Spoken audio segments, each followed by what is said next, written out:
النبي لستن كأحد من النساء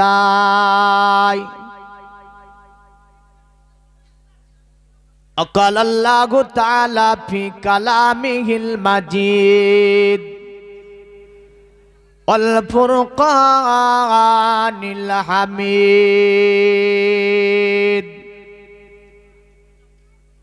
تلك الرسول فضلنا بعدهم على بعد منهم من كلم الله ورفع بعدهم درجات إن الله وملائكته يصلون على النبي يا أيها الذين آمنوا صلوا عليه وسلموا تسليما محبت پوری اللهم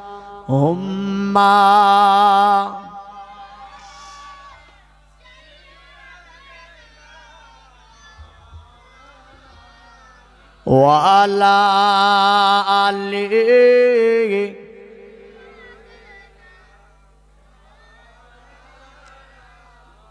नाते मुस्तफा सुनकर नाते मुस्तफा सुनकर रूह जब मचलती है तो आशिकों की चेहरे से चांदनी निकलती है नाते मुस्तफा सुनकर के नाते मुस्तफा सुनकर रूह जब मचलती है तो आशिकों की चेहरे से चांदनी निकलती है नाते मुस्तफा सुनकर के उनके सदके खाते हैं उनके सदके पीते हैं जोरे बोलें सुबहानल्लाह ने बुझा যাচ্ছে না উর্দু উর্দু বুঝতে পারেন না কিন্তু পুষ মাসের সময় ওই দম দম গলা বুঝে যায় নাচে মদ পান করে আর ও বুঝে না আর বাপও বুঝে না যে কি বলছে ওটা কিন্তু এখানে বুঝে না বুঝে যেটাতে সুবহানাল্লাহ বলবেন সেটাতে কি পাওয়া যাবে না কি পাওয়া যাবে তাহলে আমরা খাচ্ছি বেঁচে আছি পান করছি रसूलेर सदकाते जोरे बोलें सुभान अल्लाह के उनके सदके खाते हैं उनके सदके पीते हैं उनके सदके खाते हैं उनके सदके पीते हैं के उनके सदके खाते हैं के उनके सदके खाते उनके सदके पीते हैं काश वो नजर आते ख्वाबों की दरीचे से नाते मुस्तफा सुनकर रूह जब मचलती है रूह जब मचलती है तो आशिकों की चेहरे से चांदनी निकलती है नाते मुस्तफा सुका अल्लाहुम्मा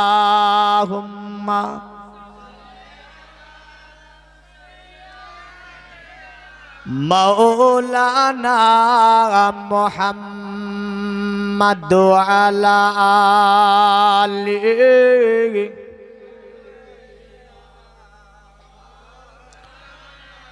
सल्लल्लाहु ताला अलैहि वसल्लम।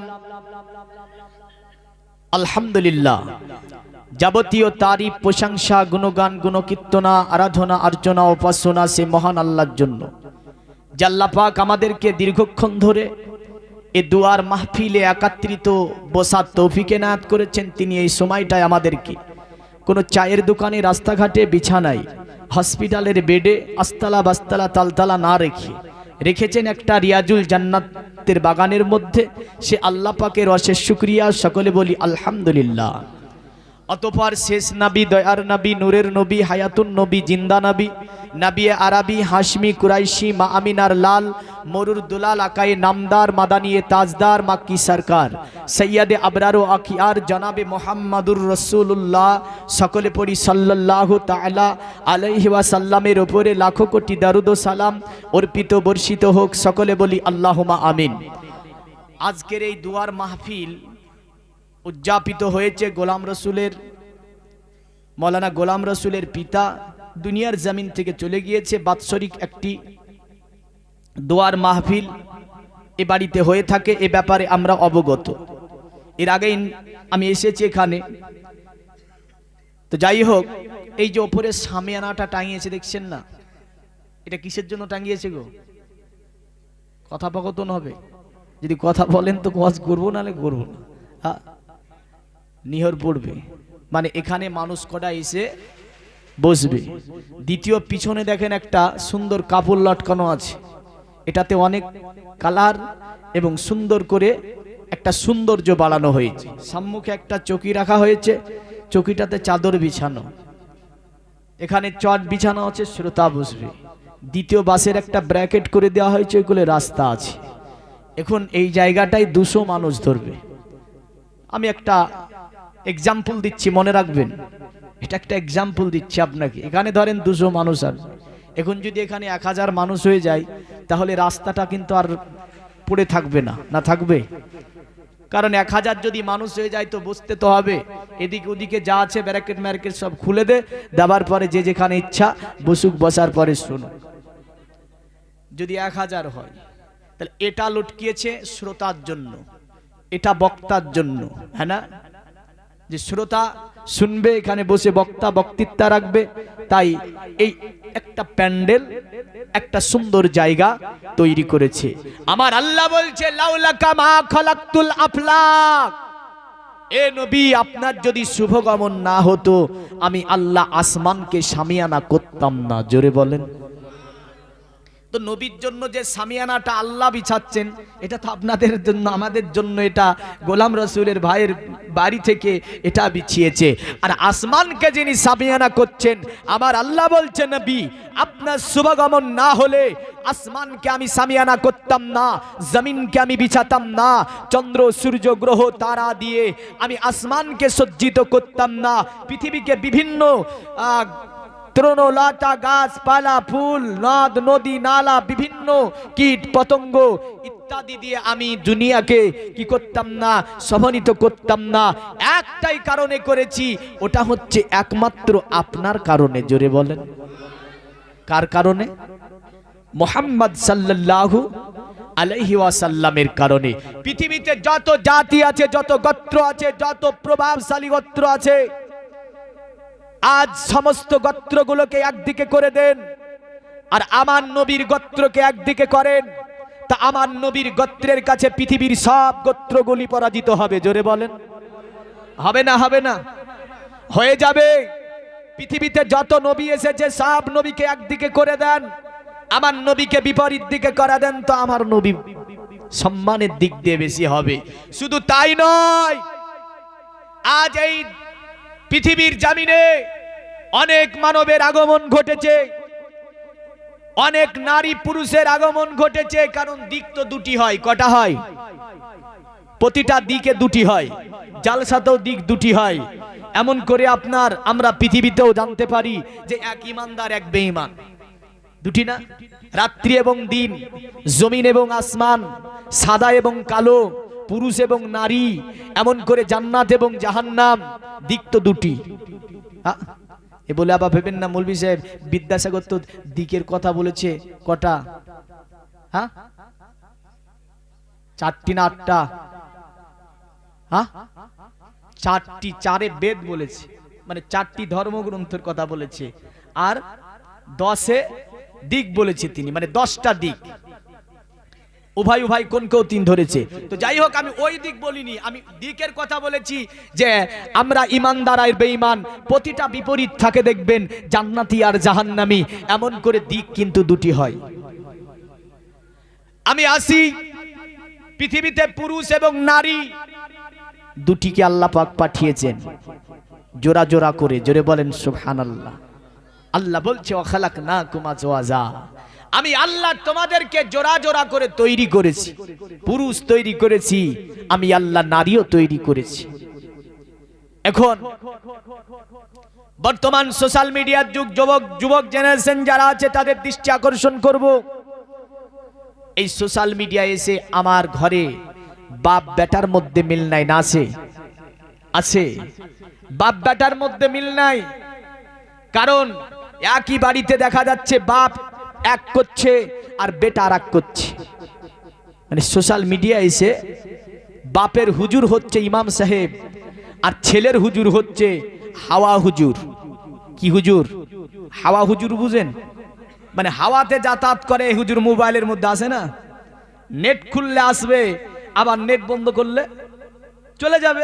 তাহলে এই হুজুরের নাম হচ্ছে হাওয়া হুজুর।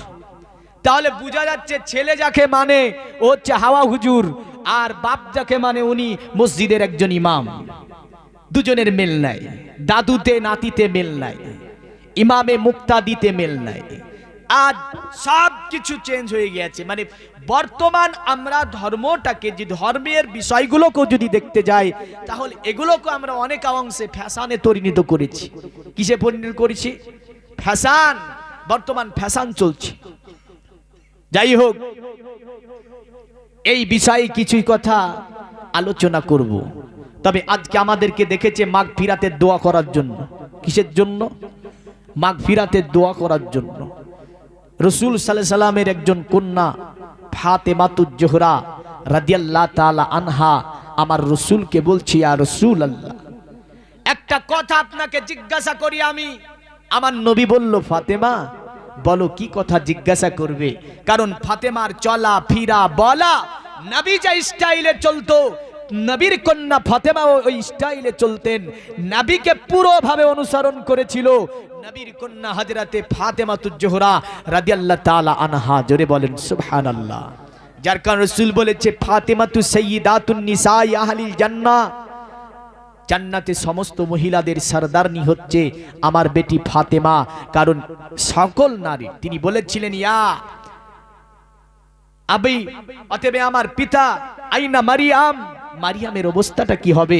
তিনি বলেছিলেন, মারিয়াম ও নারী একজন, সে ওই সময়ের মেয়েদের নেতা হবে, আর আল্লাহ তোমাকে সকল নারীদের নেতা বানাবে। বাপজি দেখেন, ফাতেমা বলছে, আব্বা আপনি বলেন তো কার উপরে সবচেয়ে খুশি বেশি হন? আল্লাহর নবী বলছে, ফাতেমা আমার ওই উম্মতটার উপরে আমি বেশি খুশি হই যে আমার উম্মত এক উম্মত দ্বিতীয় উম্মতের জন্য মাগফিরাতের দোয়া করে। জোরে বল। এক উম্মত দ্বিতীয় উম্মতের জন্য মাগফিরাতের দোয়া করে। তাহলে আমরা এখানে মাগফিরাতের দোয়া করতে বসেছি। আমি কোরআন থেকে আয়াত পড়েছি নারীদের সম্পর্কে। কাদের সম্পর্কে? নারীদের সম্পর্কে। আমি কোরআনুল কারীম ফুরকানুল হামিদ থেকে আয়াতে কারিমা তেলাওয়াত করেছি। আজকে যে সভ্যতা ইসলাম দিয়েছে, যে আদর্শ ইসলাম দিয়েছে, যে স্টাইল ইসলাম দিয়েছে, এই সভ্যতা, এই আদর্শ, এই স্টাইল কিন্তু আজ মুসলিম নারী ও পুরুষের মধ্যে দেখা যায় না। আমি তবে রাসূল সাল্লাল্লাহু আলাইহি সাল্লামকে নিয়ে যে কথাগুলো আমার আল্লাহ কোরআনের মধ্যে বলেছেন ও নারী এবং পুরুষকে নিয়ে, আমরা যদি দেখতে যাই যুগ যুগ ধরে নারী জাতি এর কোনো স্বাধীনতা ছিল না? না ছিল? নারীদের কোনো স্বাধীনতা ছিল না। নারীদের যিনি স্বাধীনতা এনে দিলেন তিনি হচ্ছেন মুহাম্মাদুর রাসূলুল্লাহ সাল্লাল্লাহু তাআলা আলাইহি ওয়াসাল্লাম। নারীদের সমাজে কোনো স্থান ছিল না। নারীদেরকে সমাজের একটা স্থান দখল করিয়ে দিলেন যিনি, তিনি মুহাম্মাদুর রাসূলুল্লাহ সাল্লাল্লাহু আলাইহি ওয়াসাল্লাম।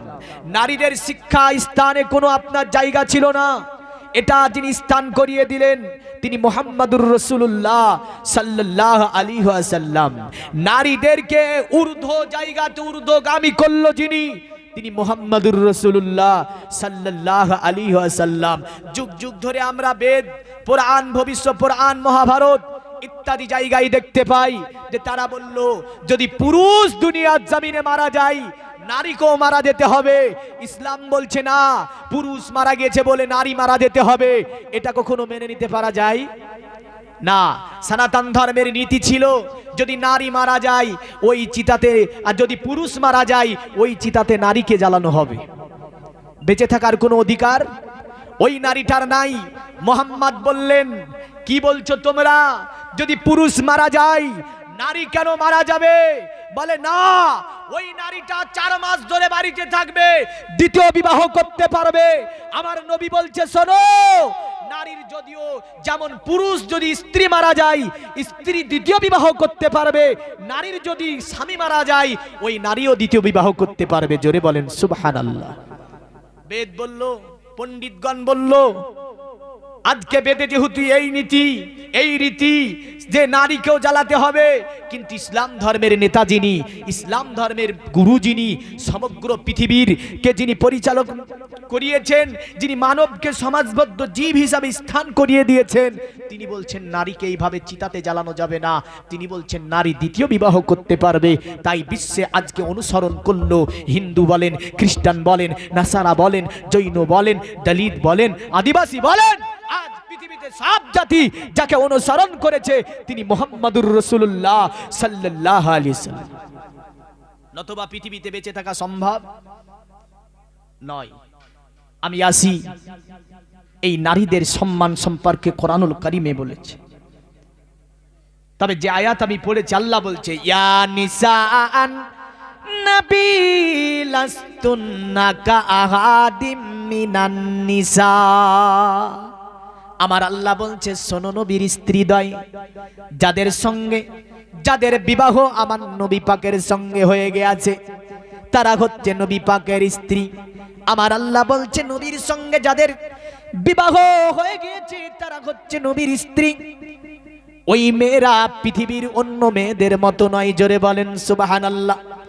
মা খাদিজাতুল কুবরা রাদিয়াল্লাহু তাআলা আনহা নবী পাকের জীবন সংসারে নবীর সঙ্গে বিবাহ হওয়ার পূর্বে মা খাদিজা ছিল। এমন করে মা আয়েশাতুল হুমায়রা আমার নবীর সঙ্গে বিবাহ হওয়ার পূর্বে মা আয়েশা ছিল। এমন করে উম্মে হাবিবা নবীর সঙ্গে বিবাহ হওয়ার পূর্বে হাবিবা ছিল।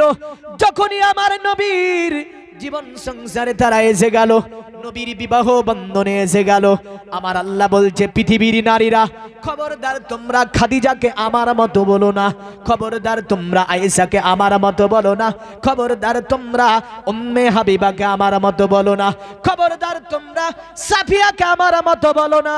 কারণ আমি আল্লাহ এদের বিবাহ হয়েছে আমার নবীর সঙ্গে, এরা আমার নবীর সঙ্গে স্পর্শে চলে গিয়েছে। আমি আল্লাহ পৃথিবীর অন্য নারী হতে এদেরকে আমি আল্লাহ পাক পার্থক্য করে দিয়েছি। জোরে বলেন সুবহানাল্লাহ। পৃথিবীতে কোনো নারী যদি মা খাদিজাকে আমার মতোই মহিলা বলে শরীয়ত বলছে নিষেধাজ্ঞা রয়েছে। কোন নারী খাদিজাকে কোন নারী অন্য নারীর সঙ্গে তুলনা করতে পারে না। এমন করে কোন নারী এটাও বলতে পারবে না যে হযরতে আয়েশা আমার মতোই নারী ছিল। আমার আল্লাহ বলছে খবরদার বলো না, কারণ এরা নবীর স্ত্রী, আর নবীর স্ত্রীদেরকে আমি আল্লাহ এমন মর্যাদা দান করেছি পৃথিবীর সমস্ত মুমিনদের মা হচ্ছে আমার নবীর স্ত্রী দয়ে, জোরে বলেন সুবহানাল্লাহ। আমার নবী পাককে সাহাবীরা একদা ঘিরে জিজ্ঞাসা করছে, ইয়া রাসূলুল্লাহ, ইয়া হাবিবাল্লাহ, ওগো আল্লাহর নবী, আপনাকে একটা কথা আমরা জিজ্ঞাসা করি। আমার নবী বলছে, ওগো সাহাবীরা, এ আমার সাহাবীরা বলো, এমন কি কথা তোমরা জিজ্ঞাসা করবে? আমার নবী পাক সাল্লাল্লাহু আলাইহি ওয়াসাল্লামকে বলছে, ইয়া রাসূলুল্লাহ, পৃথিবীতে আপনি পুরুষকে বেশি ভালোবাসেন না নারীকে বেশি ভালোবাসেন? আমার নবী পাক বলল, শোনো সাহাবীরা, আমি নবী পাক পুরুষের চেয়ে আমি নারীদের কি বেশি ভালোবাসি, জোরে বলেন সুবহানাল্লাহ। সাহাবীরা বলছে, ইয়া রাসূলুল্লাহ, ইয়া হাবিবাল্লাহ, ওগো আল্লাহর নবী, তাহলে আরেকটা জিজ্ঞাসা করি। নবী পাক আমার বলে, সাহাবীরা বলো, এমন কোনটা জিজ্ঞাসা করবে? বলে, ওগো নবী, দয়া করে আপনি বলবেন, আপনি যে নারী জাতিকে সবচেয়ে বেশি ভালোবাসেন, কারণটা কি দয়া করে আপনি বলবেন? আমার নবী বলে, সাহাবীরা আমার শোনো, কারণ আমি রাসূলুল্লাহ পৃথিবীর জমিনে আমি দেখতে পাচ্ছি এই নারী পৃথিবীতে একটা পুরুষের যিনি জন্ম দেয় তিনি হচ্ছে নারী, কারণ নারীর গর্ভে থেকে পুরুষের জন্ম হয়েছে। তবে সর্বপ্রথম সিস্টেম আপনার এইরকম, সর্বসৃষ্টির প্রথম ছিল আদম, আর আদামের বাম পাজরার পাসলি থেকে তৈরি করলো আমার আল্লাহ মা হাওয়াকে। প্রথমে কিন্তু পুরুষ তৈরি, প্রথমে কে তৈরি? পুরুষ তৈরি, আদম নবী আলাইহিস সালাম তৈরি, তারপরে মা হাওয়া। আদমকে মাটি দিয়ে তৈরি হয়েছিল, আর হাওয়াকে কিন্তু মাটি দিয়ে তৈরি হয়নি, না মাটি দিয়ে তৈরি হয়েছে? এরা উঠে পেরে লেগে আছে, সবাইকে মাটি বানিয়ে দিচ্ছে, সকলকে বলছে সবাই মাটি। আরে মাটির কারণে সম্মান হয়, এটা ফালতু কথা। মাটির কারণে সম্মান হচ্ছে। এখন যে এশার নামাজ অনেকে মসজিদে পড়েছে, না পড়েননি? পড়েছেন তো? আচ্ছা, এশার নামাজ পড়লেন অনেকে মসজিদে, এই সময়তে অনেকে মন্দিরে গিয়েছিল, মন্দিরে পূজা দিয়েছে না দেয়নি? দিয়েছে না? আপনি যখন ঢুকলেন মসজিদে কি বললেন? আল্লাহুম্মা আফতাহলি আবওয়াবা রাহমাতিক, এটা বললে ঢুকলেন তো? আর ওরা টুনটুনিয়ে বলল অং শান্তি ভগবত, এ তো বলল। হ্যাঁ, তারা শান্তি চাওয়ার জন্য তারা কোথায় গেল? মন্দিরের মধ্যে। আর আপনি শান্তি পাওয়ার জন্য গেলেন কোথায়? মসজিদের মধ্যে। ও বলল স্বর্গ পাওয়ার জন্য আমি যাচ্ছি মন্দিরের মধ্যে, আর আপনি বলছেন জান্নাত পাওয়ার জন্য আমি যাচ্ছি কোথায়? আমি যাচ্ছি অতএব মসজিদের মধ্যে। ও বলছে আমার মাবুদকে, আমার বিধাতাকে, লাত উজ্জাকে, আবলকে খুশি করার জন্য, আমার প্রতিমাকে খুশি করার জন্য আমি যাচ্ছি মন্দিরে, আর আপনি বলছেন আমার আল্লাহকে খুশি করার জন্য আমি যাচ্ছি কোথায়? মসজিদে। মানুষ তো দুটোই, হ্যাঁ নাকি ওরা ছাগল গরু? মানুষের কথা বলতে গেলে তো ওরাও মানুষ আমরাও মানুষ, পার্থক্য হচ্ছে ধর্মের। ও মন্দিরে যাচ্ছে আর আপনি মসজিদে যাচ্ছেন, দুটোই মানুষ। বলেন তো সম্মান কার বেশি? কার বেশি? মসজিদে যারা গেল, মসজিদে যারা গেল তাদের সম্মান বেশি না? তো মসজিদে যারা গেল তাদের সম্মান হচ্ছে বেশি। এবার বলেন তো, যে মসজিদে যারা গেল তাদের সম্মান বেশি হলো, মাটি তো দুজনেই। মন্দিরে যারা গিয়েছে ওরাও মানুষ, ওরাও তো মাটি। মসজিদে যারা গিয়েছে এরাও মাটি। তাহলে মাটির সম্মান যদি বেশি হতো তাহলে মন্দিরে গেলেও বেশি হতো, মসজিদে গেলেও বেশি। আসল বিষয় হচ্ছে যারা মসজিদে গিয়েছে তাদের মধ্যে ঈমান আছে। ঈমানটা মাটি নয়, আল ঈমানু নূরুন, ঈমান হচ্ছে নূর। জোরে বলেন, ঈমান হচ্ছে নূর। তো সম্মান হলো নূরের কারণে। কিসের কারণে? নূরের কারণে। ওরা বলছে নূরের চেয়েও নাকি মাটির সম্মান বেশি। নবুয়াত ছিল আদম নবীর মধ্যে। আমি আসি, এই নারী জাতিকে পাসলি থেকে তৈরি করেছে, আদমকে ডাইরেক্ট মাটি থেকে তৈরি করেছে। আর আল্লাহ বলছে আমাদের ব্যাপারে যে তোমাদেরকে নুতফা দিয়ে আমি আল্লাহ তৈরি করেছি। জোরে বলেন, কি দিয়ে তৈরি করেছি? নুতফা দিয়ে তৈরি করেছি। কিন্তু সর্বসুন্দর বলতে গেলে কে গো? বলেন, মানব না? আল্লাহ সৃষ্টির মধ্যে সর্বসুন্দর কারা? আরে তোমার সৃষ্টি যদি হয় এত সুন্দর, না জানি তা গোলে খোদা তুমি কত সুন্দর। তুমি কত সুন্দর, জোরে বলেন। যে পাখি উড়ে যায় সুদূরে, যে নদী বয়ে যায় দীপান্তরে, সেই পাখি সেই নদী যদি হয় এত সুন্দর, না জানি তা গোলে খোদা তুমি কত সুন্দর, তুমি কত সুন্দর, জোরে বলবেন না।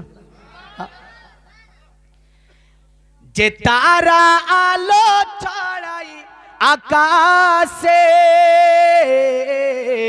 যে ফুল সুরভি ছড়ায় বাতাসে, সেই তারা সেই ফুল যদি হয় এত সুন্দর, না জানি তা গোলে খোদা তুমি কত সুন্দর, তুমি কত সুন্দর। তোমার সৃষ্টি যদি হয় এত সুন্দর, না জানি তা গোলে খোদা তুমি কত সুন্দর, তুমি কত সুন্দর। যে মানব মানুষের বেদনায় কেঁদেছিলেন আজীবন মদিনায়, সেই মানুষ সেই মানব যদি হয় এত সুন্দর, না জানি তা গোলে খোদা তুমি কত সুন্দর, তুমি কত সুন্দর। আল্লাহুম্মা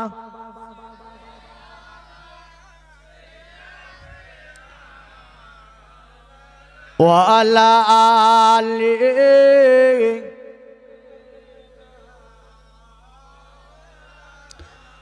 তো জগতের মুমিন মুসলমান উম্মুল মুমিনিন মা আয়েশা সম্পর্কে আমার নবী বলেন, সাহাবীরা যেমন বলছে ইয়া রাসূলুল্লাহ আপনি তো নারীকে বেশি ভালোবাসেন, দয়া করে আপনি বলবেন পৃথিবীতে সবচেয়ে কোন নারীকে আপনি বেশি ভালোবাসেন।